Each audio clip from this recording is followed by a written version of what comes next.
오늘도 이곳을 찾아오신 여러분을 진심으로 환영하며 감사드립니다. 이제 오늘은 제 동영상을 조금 쉬고 제가 오늘 준비한 이 주제를 읽으면서 여러분과 함께 다가가도록 하겠습니다.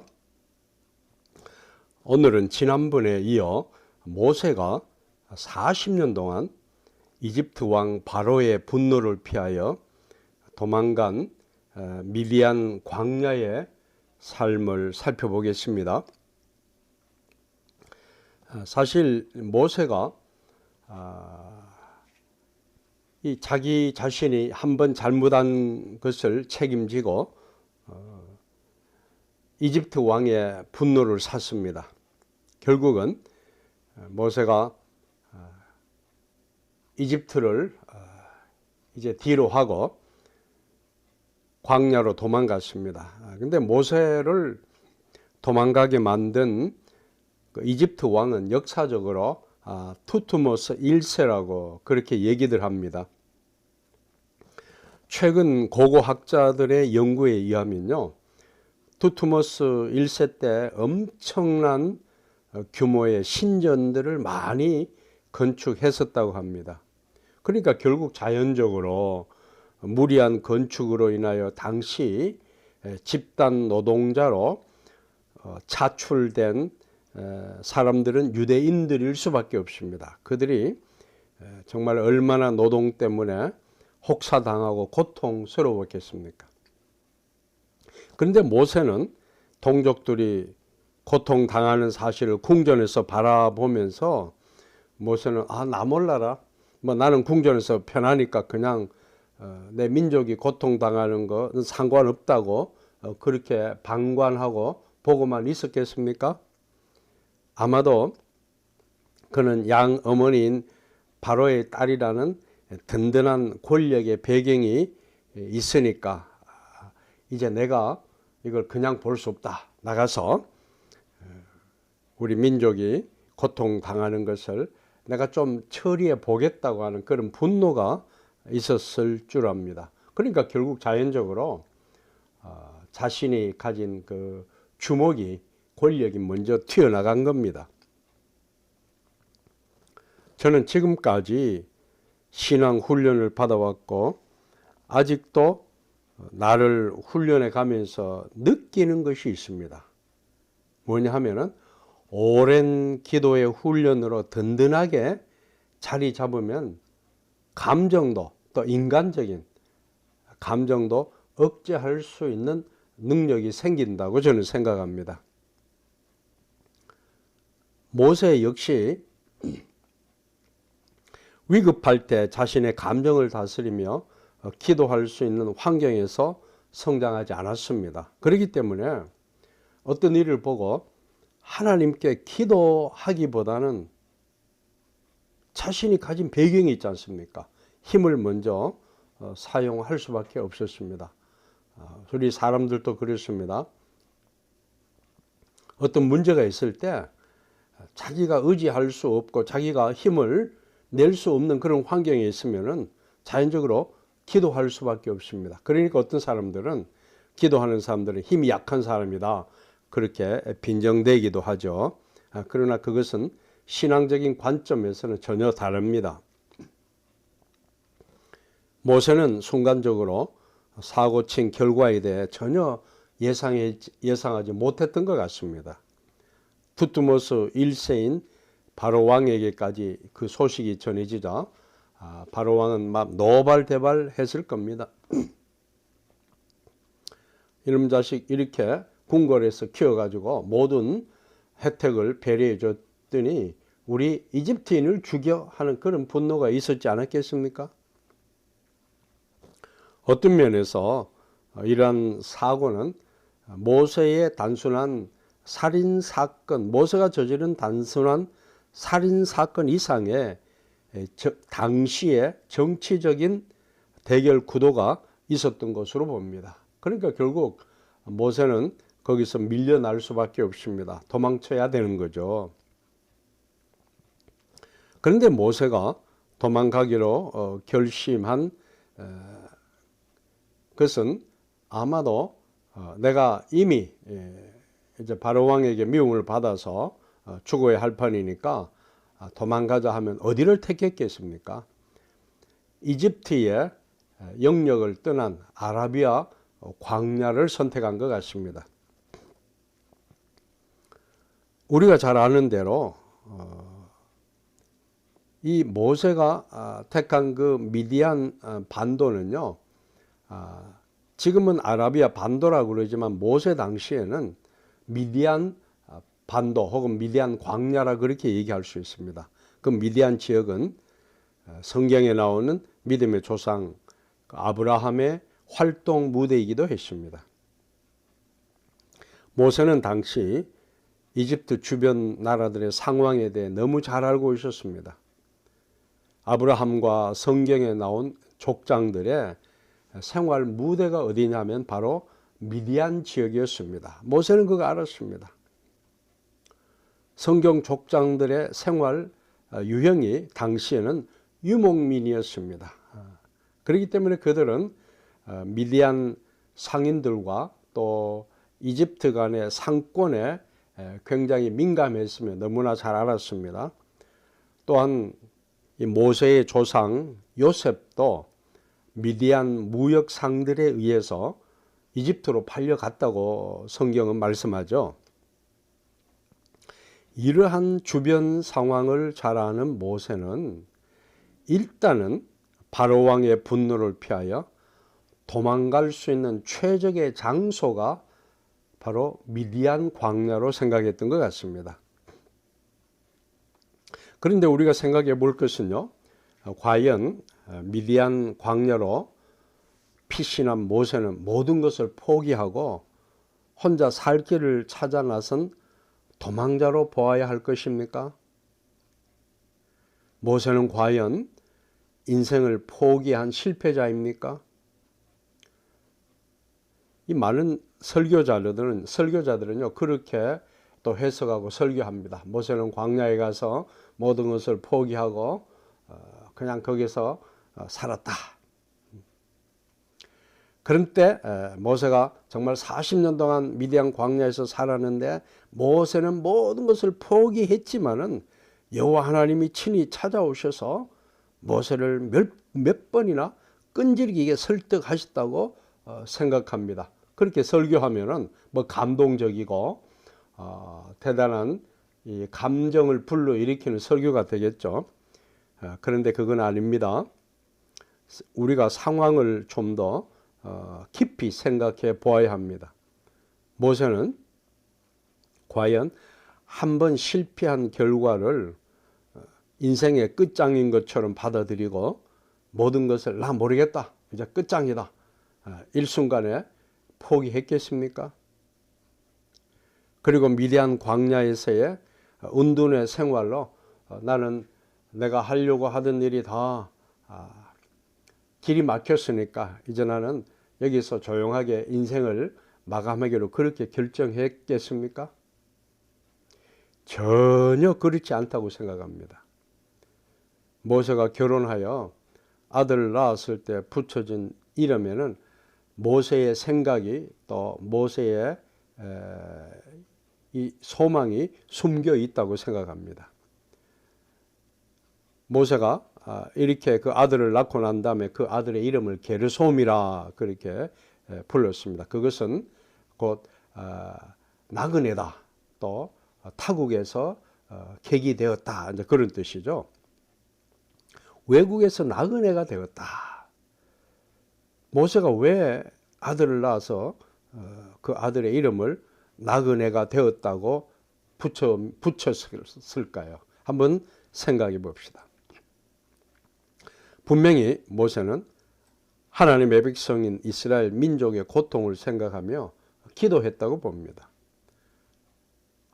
딱 한 번의 실수 때문에 생긴 모든 결과를 받아들이고 포기하며 살아갈 모세가 절대 아니라고 생각합니다.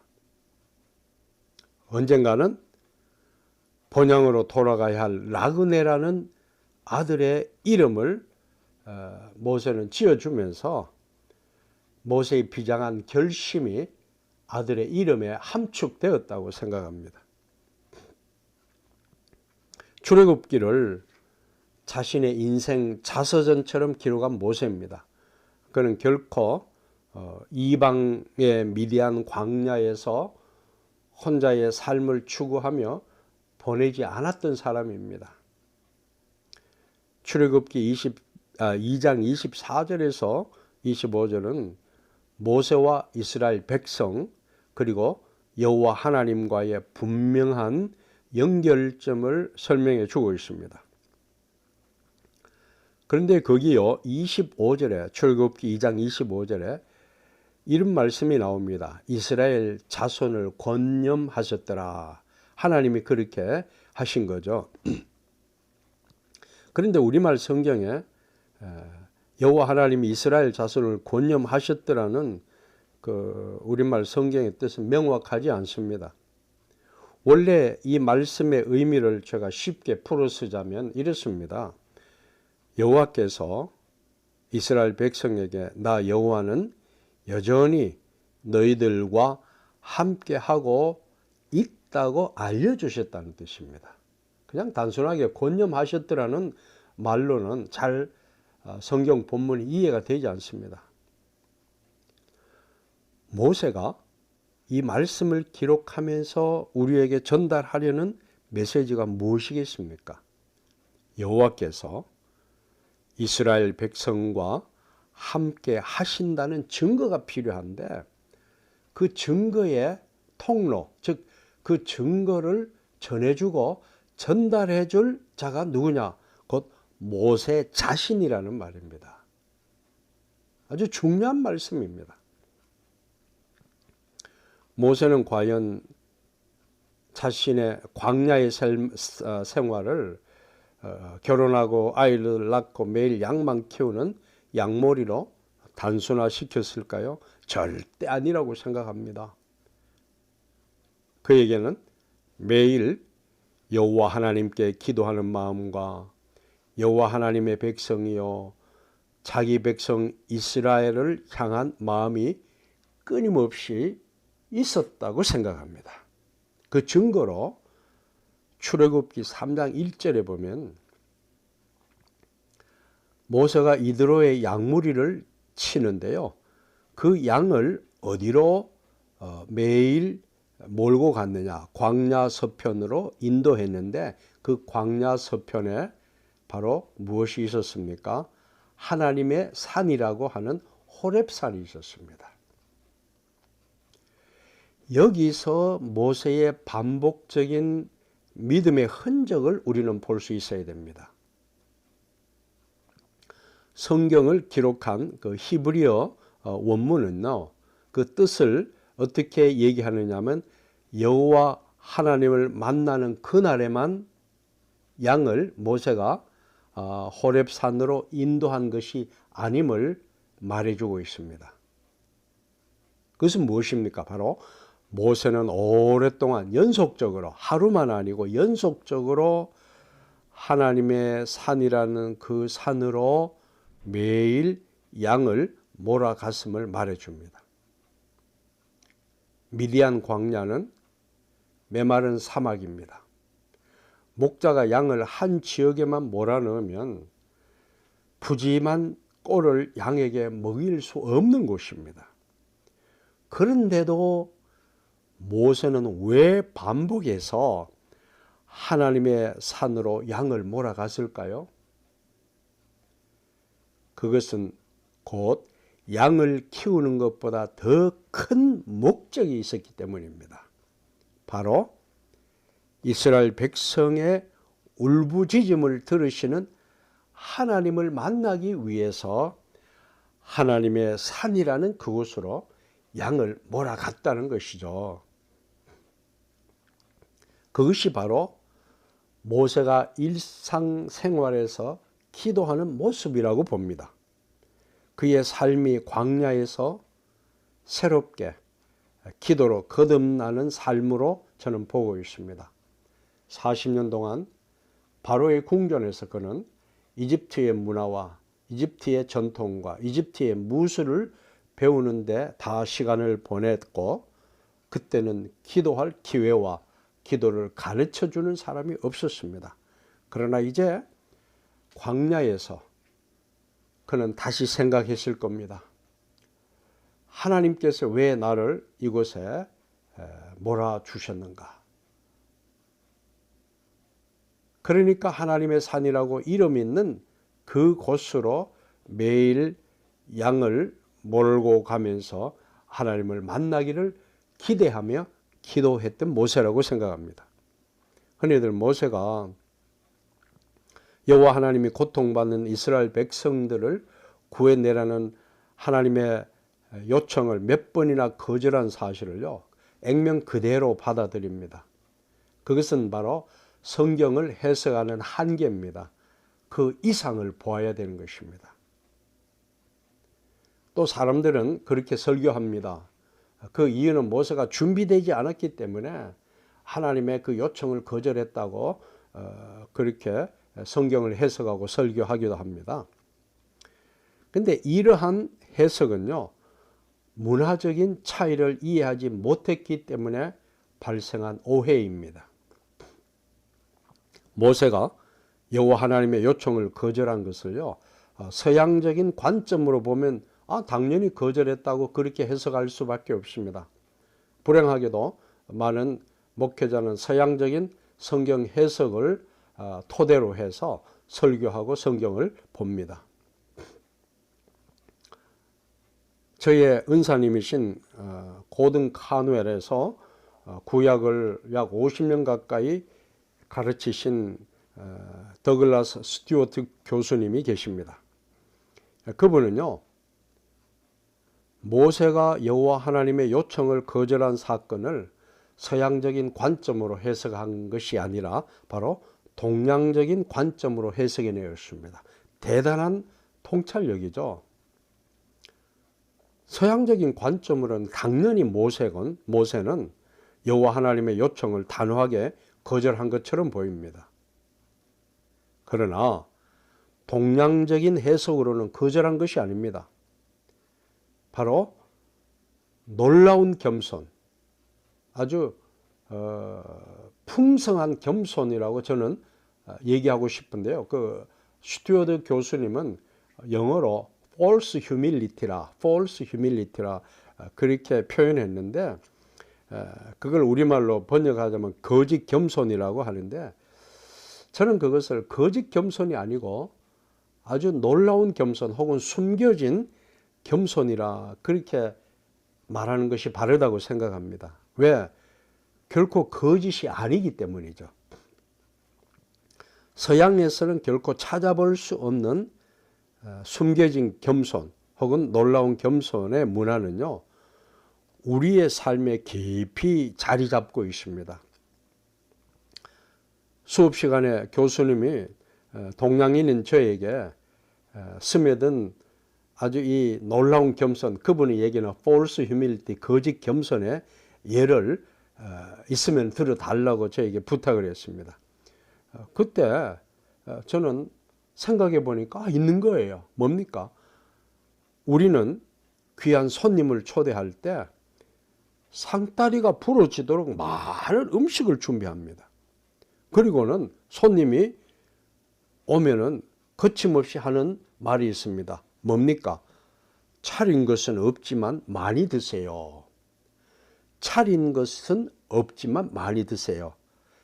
여러분, 이 말을요, 서양 사람들은요, 죽었다 깨어나도 이해하지 못합니다. 그 배경에 무슨 마음이 있는지 생각해 보세요. 차린 것이 없는데 어떻게 많이 먹으란 말입니까?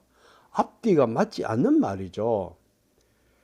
그런데 그것은 곧 겸손이며 손님에 대한 배려고 예의입니다. 바로 모세는 이러한 겸손으로 여호와 하나님의 요구를 거절했습니다. 그냥 거절한 게 아닙니다. 바로 겸손이 있기 때문에 거절한 겁니다.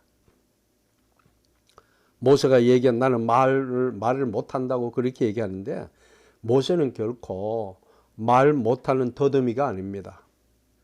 그 스튜어트 교수님이 이제 고대 근동 언어와 신문학을 전공했기 때문에 그분이 찾아본 이집트의 고대 문서에는요, 모세는 결코 말 못하는 사람이 아니라는 것입니다. 뭡니까? 모세는 뛰어난 웅변가요, 대중의 감동을 불러일으킨 연설자였다고 합니다.